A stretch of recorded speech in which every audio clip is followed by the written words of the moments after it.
Assalamualaikum warahmatullahi wabarakatuh. Waalaikumsalam warahmatullahi wabarakatuh.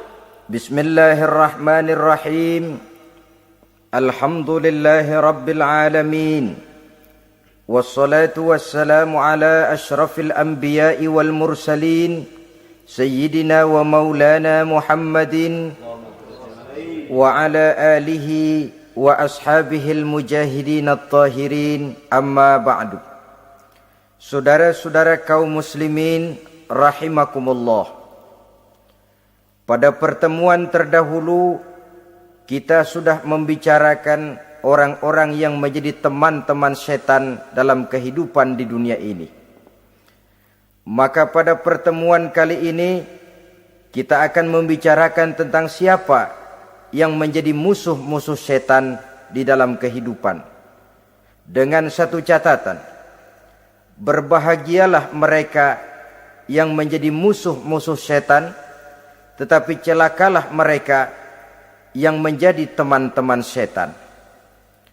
Bagaimanapun juga di dalam kehidupan ini, apabila orang telah memproklamirkan bendera permusuhan kepada kita, maka kita tentu seharusnya bersikap waspada dan mawas diri. Demikian juga iblis dan seluruh bala tentaranya yang terdiri daripada setan-setan.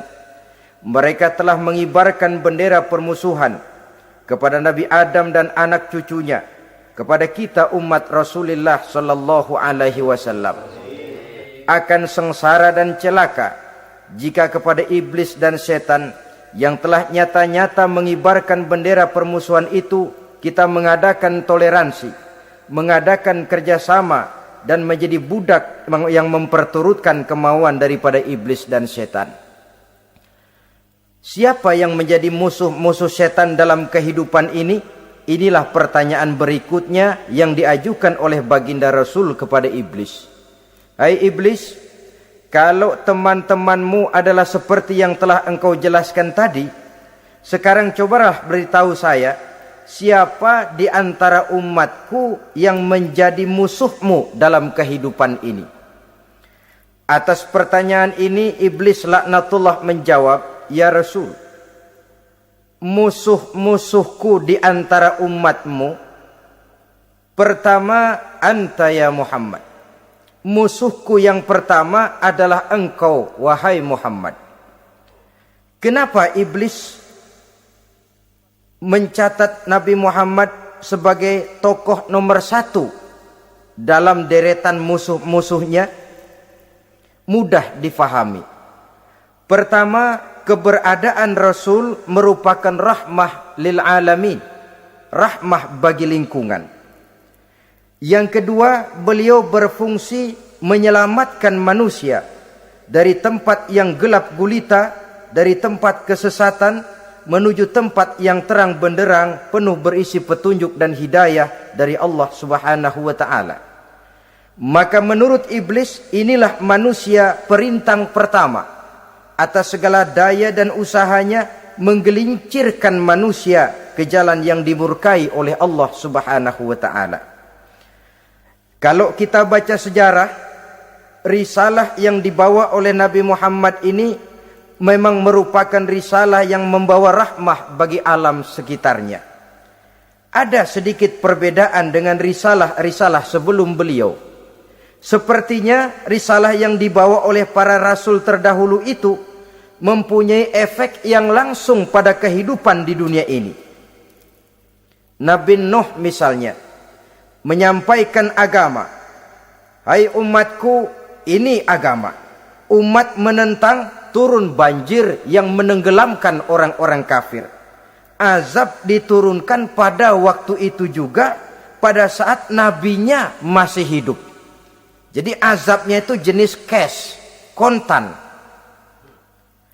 Nabi Soleh, hai umatku, ini agama. Mereka menolak, turun gempa bumi yang amat hebat menggulung orang-orang kufur. Nabi Musa, hai umatku, ini agama. Mereka menolak, sebagian ditenggelamkan di Lautan Merah, sementara sebagian lain dikutuk menjadi monyet-monyet yang hina seperti diceritakan dalam Al-Qur'anul Karim. Lain dengan Rasulullah sallallahu alaihi wasallam. Bagaimanapun kurang ajarnya umat yang dihadapi oleh beliau, bagaimanapun menentangnya jamaah yang dihadapi oleh beliau, azab tidak turun sepanjang beliau masih hidup. Ini merupakan jaminan dari Allah, wa ma kana Allahu liyu'azzibahum wa anta fihim. Allah sama sekali tidak akan menurunkan azab selama engkau wahai Muhammad masih hidup di tengah-tengah umatmu. Jadi keberadaan Nabi Muhammad merupakan jaminan keselamatan bagi umatnya. Selama beliau masih hidup, azab tidak turun bagaimanapun kurang ajarnya umat. Di sini sedikit bedanya dengan nabi-nabi terdahulu. Juga perbedaan dalam pola dakwah. Nabi Nuh ketika dakwahnya ditolak oleh umat, keluar doanya meminta umatnya ditenggelamkan. Tetapi Nabi kita ketika dilontari batu oleh umat, malah beliau mendoakan umatnya agar memperoleh hidayah. Oleh sikap yang semacam ini, wajar lalu iblis menganggap Nabi Muhammad sebagai musuh ranking pertama. Yang kedua, siapa musuhmu di antara umatku? Yang kedua kata iblis, musuhku Muhammad imamun adil. Pemimpin yang adil. Itu yang akan menjadi musuhku di dunia ini. Putus asa iblis menghadapi pemimpin yang adil. Tipu dayanya tidak terkena. Segala tingkah polanya tidak diperturutkan. Imam yang adil, pemimpin yang adil merupakan musuh daripada iblis laknatullah alaih. Apa sebabnya? Karena pemimpin yang adil mempunyai dampak dalam kehidupan di dunia ini. Melindungi orang banyak, menenteramkan orang banyak. Makin aman, tentram, tenang situasi dan kondisi, makin mudah orang melaksanakan ibadah. Makin tekun orang melaksanakan ibadah, makin dekat dia dengan Allah. Makin dekat manusia dengan Allah, makin jauh dia dari iblis. Sebab dua hal ini selalu kontradiktif. Jika kita jauh dari Allah, tentu dekat dengan iblis. Jika kita jauh dari iblis, harus dekat tentu dengan Allah. Dan begitu selanjutnya. Dalam kaitannya dengan kehidupan kita sekarang, saudara-saudara, disinilah perlunya mempersiapkan manusia. Membangun manusia itu jauh lebih sulit daripada membangun jembatan. Membangun manusia itu lebih sulit daripada membangun gedung-gedung bertingkat. Termasuk membangun dan mempersiapkan calon-calon pemimpin yang adil di masa yang akan datang. Membangun jembatan penting. Tapi lebih penting daripada membangun jembatan adalah membangun manusia yang bikin jembatan. Sebab kalau manusia yang bikin jembatan tidak dibangun lebih dahulu, saya khawatir jembatannya nanti habis dimakan oleh yang bangun jembatan. Mengaspal jalan raya penting. Lebih penting dari mengaspal jalan raya, membangun manusia yang mengaspal jalan itu. Sebab kalau manusia yang mengaspal jalan bermental rusak dan bejat, saya khawatir jalan belum selesai, aspalnya habis dimakan oleh yang ngaspal. Inilah pentingnya membangun manusia pembangunan. Semua tugas-tugas besar, semua pekerjaan-pekerjaan yang baik harus berangkat dari niat yang baik, berangkat dari hati yang bersih. Siapapun adanya kita, apapun profesi kita. Yang jadi kiai, marilah berangkat dari niat yang bersih. Yang jadi mubaligh, marilah berangkat dari niat yang bersih.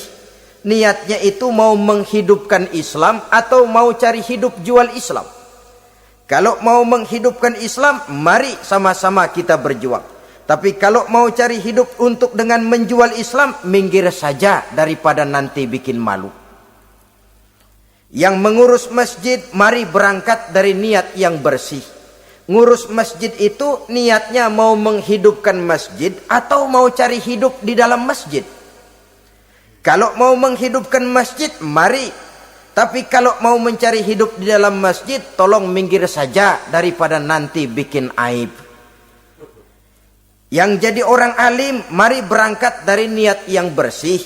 Jangan memperjualbelikan fatwa, yang halal dikatakan haram, yang haram jadi samar-samar, nanti membingungkan umat.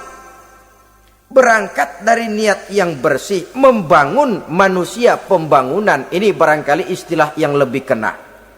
Saudara-saudara kaum muslimin rahimakumullah, setiap kita pada hakikatnya punya bakat. Secara fitrah yang kita bawa, bakat apapun kita ini punya. Saudara punya bakat jadi pemimpin, saudara pun punya bakat jadi pengkhianat. Saudara punya bakat jadi orang soleh, saudara juga punya bakat jadi orang salah. Saudara punya bakat jadi orang besar, saudara pun punya bakat jadi orang hina. Seluruh bakat ada di dalam diri kita.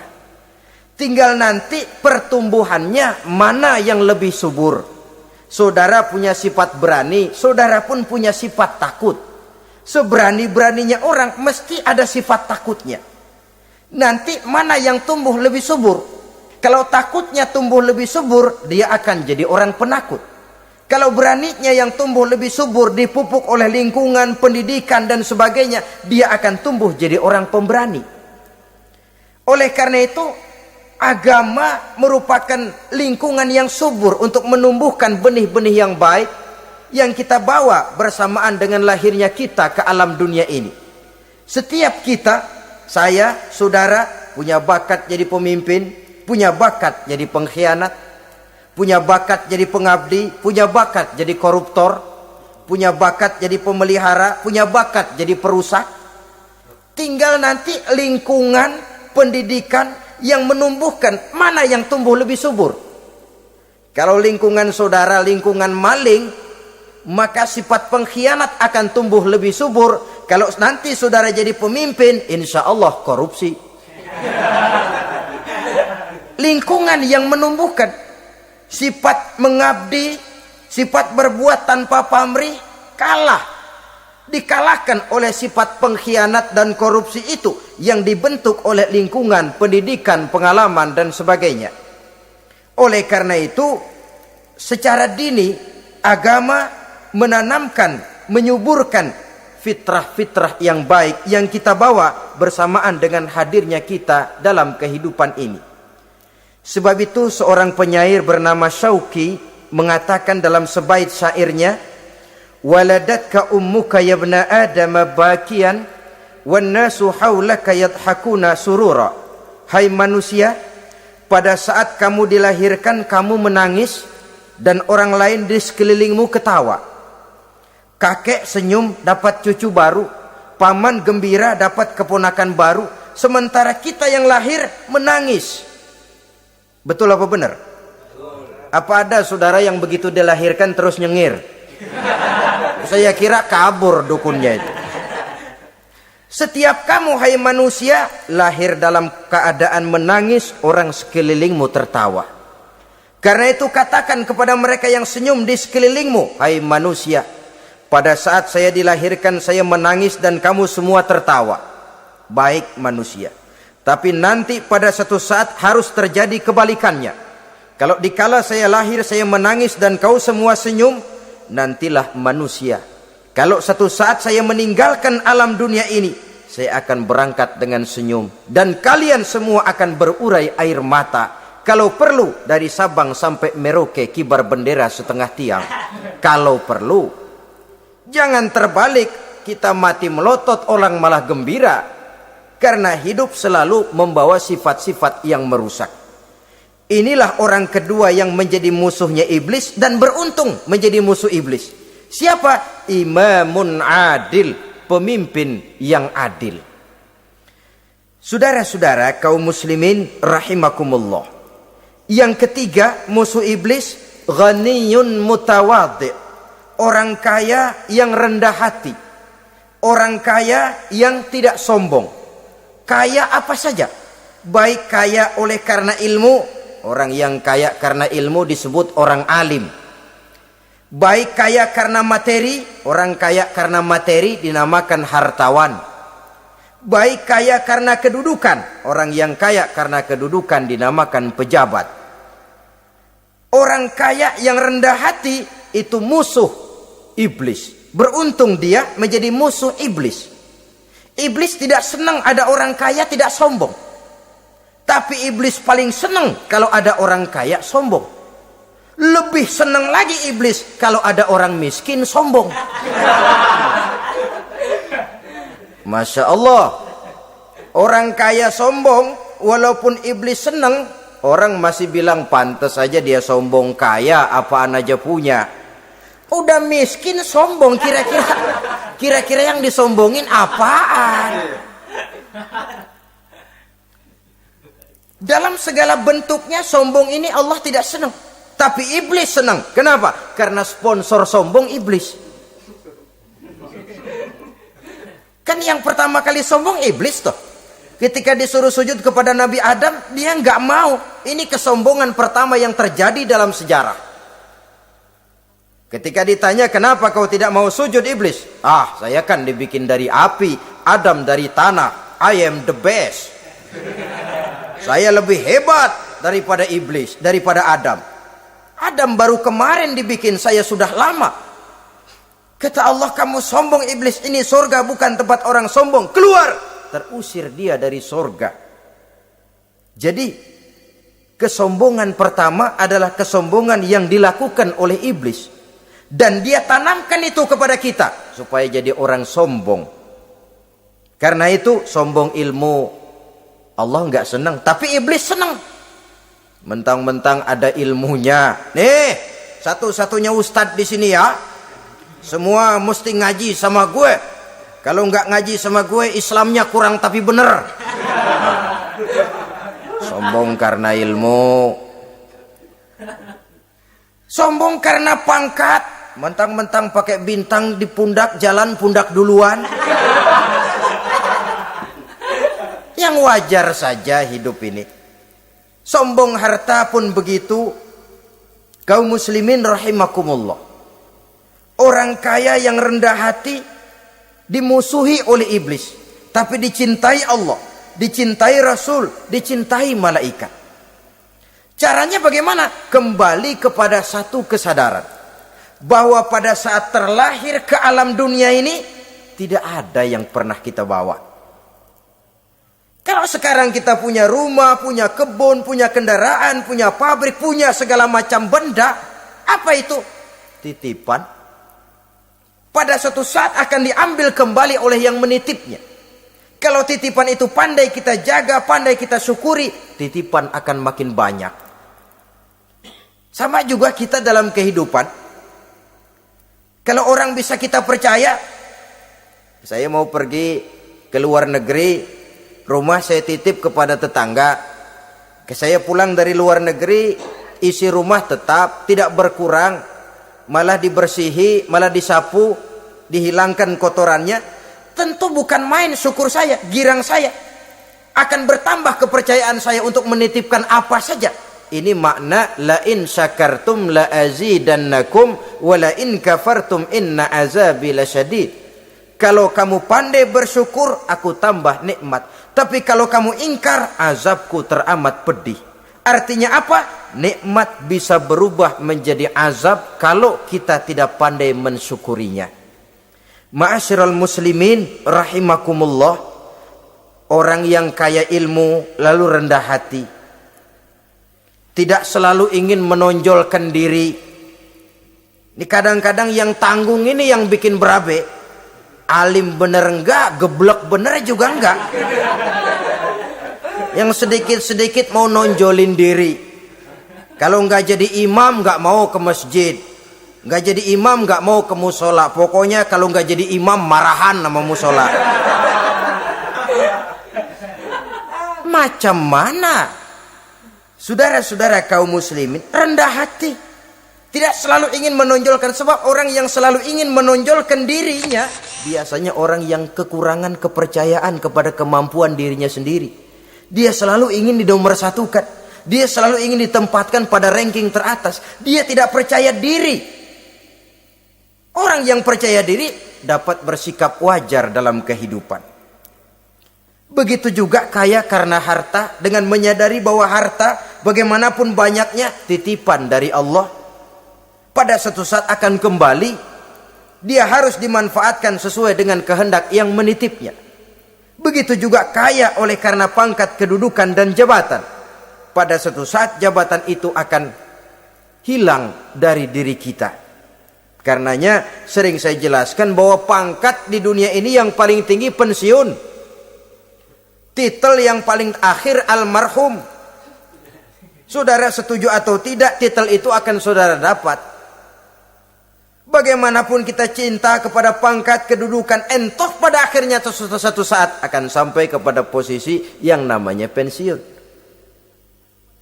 Kalau sadarlah kita kepada pemikiran ke arah sana, maka untuk mencapai kekayaan, baik kekayaan harta, kekayaan kedudukan, tidak lalu menghalalkan segala cara untuk mencapai tujuan, tapi dibatasi oleh norma dan kaedah yang harus dia taati, baik kaedah agama maupun kaedah bernegara. Inilah orang ketiga yang menjadi musuhnya iblis, orang kaya yang rendah hati, orang kaya yang tidak sombong. Yang keempat, saudara-saudara, tajirun shadiq, pedagang, pengusaha yang jujur. Iblis gedek betul, benci bukan main sama pengusaha, sama pedagang yang jujur, yang tidak ngurangi timbangan, tidak nipu pembeli, tidak barang yang jelek dibilang bagus, atau yang bagus di atas yang jelek di bawah, atau dicampur yang baik dengan yang jelek supaya kelihatan semuanya jadi baik. Semua orang ingin untung, tidak ada kecuali siapapun orangnya, dan itu wajar. Setiap manusia ingin mendapat keuntungan, kalau perlu dengan modal minimal mencapai keuntungan maksimal, seperti yang diajarkan oleh teori ekonomi. Itu kan yang namanya produktif kan. Satu usaha dinamakan produktif, bagaimana kita mengeluarkan modal minimal bisa mencapai keuntungan maksimal. Silakan. Bahwa manusia ingin untung itu insting, naluri, fitrah. Tidak ada orang yang mau rugi. Tapi cara mencapai keuntungan itu yang membedakan antara seorang muslim dengan yang bukan muslim. Sudah pernah saya sampaikan, apabila kaum pengusaha, para pedagang sudah dijangkiti penyakit yang tidak jujur, yang akan timbul adalah kekacauan ekonomi. Kekacauan ekonomi bisa menimbulkan revolusi sosial, dan revolusi sosial merupakan kiamat satu generasi. Semua kericuhan hampir bermuara dari perut, dan itu ekonomi. Orang nodong perut, orang korupsi perut. Ya walaupun korupsi kalau sudah kelas kakap tidak lagi sekedar urusan perut. Ya perut apa yang diurusin kalau korupsinya miliaran itu? Perut jin barangkali. Saudara-saudara kaum muslimin rahimakumullah. Oleh karena itu, pedagang yang jujur, pengusaha yang jujur, ini merupakan musuh iblis. Iblis tidak senang kalau ada pengusaha yang jujur. Iblis tidak senang kalau ada pedagang yang jujur. Tapi iblis akan tepuk tangan kalau pedagang sudah selingkuh, kalau pengusaha sudah nipu. Ada orang bilang, sekarang mah kalau jujur-jujur bener nggak makan apa-apa dong kita. Sebab katanya jangan lagi nyari yang halal, sekarang ini yang haram aja seret. Rupanya sering masang undian nggak pernah kena. Lalu bilang jangan yang halal, yang haram aja nggak kena-kena katanya. Sebenarnya bukan itu masalahnya, saudara-saudara. Bukan itu masalahnya. Masalahnya ialah bahwa kejujuran membawa keberkahan. Ini kalau kita berpikir dengan kacamata agama. Keberkahan merupakan sumber ketenangan. Dan ketenangan ini tidak bisa dibeli dengan materi yang bagaimanapun banyaknya. Walaupun kita punya percetakan duit, ketenangan itu nggak bisa dibeli. Jangankan cuma punya duit banyak, percetakan duit saudara punya, mau membeli ketenangan yang berasal dari keberkahan, sulit. Jadi kejujuran membawa keberkahan, keberkahan membawa ketenangan. Jangan macam dulu tukang sol sepatu. Ditanya oleh temannya, "Bang, ngesol satu hari dapat berapa?" 200 rupiah. Sembayang enggak? Enggak. Islam? Islam, kalau Islam mah. Kata temannya, "Sembayang dah, kali aja besok dapat rezeki lebih banyak." Yang benar, iya. Sebab kalau orang sholat itu Allah dekat, nanti rezekinya ditambah. Beneran? Bener. Subuh sembayang dia. Habis sembayang sarapan, berangkat ke tempat dia ngesol, mangkal. Dari pagi sampai jam 11 belum ada juga yang ngesol. Mulai bimbang hatinya. Katanya kalau sembayang rezeki tambah. Tadi sembayang subuh sampai gini hari belum ada yang ngesol. Cobaan kali, sabar. Datang sholat zohor. Habis zohor nunggu lagi, belum juga ada yang datang ngesol. Udah mau pulang hampir maghrib, baru datang satu orang, dan ini sendal jepit putus.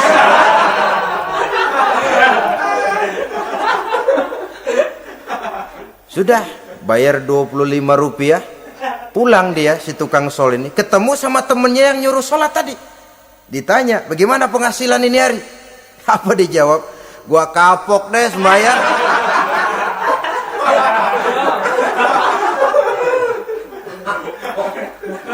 Kemarin nggak sembayang dapat 200, sekarang begitu sembayang jigo.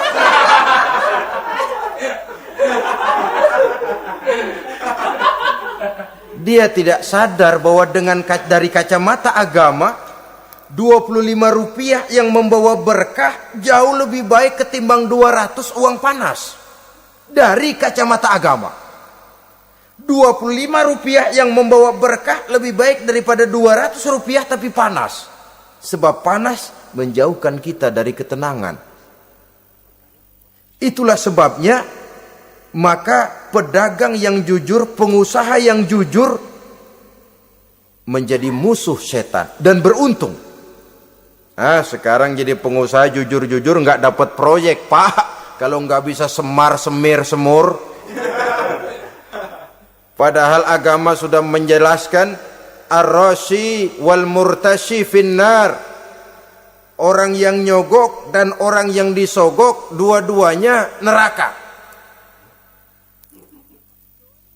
Kenapa? Join termasuk ta'awanu 'alal ismi wal udwan. Bertolong-tolongan dalam berbuat dosa dan kesalahan. Kalau hadiah, lain hadiah. Kalau sedekah, lain sedekah.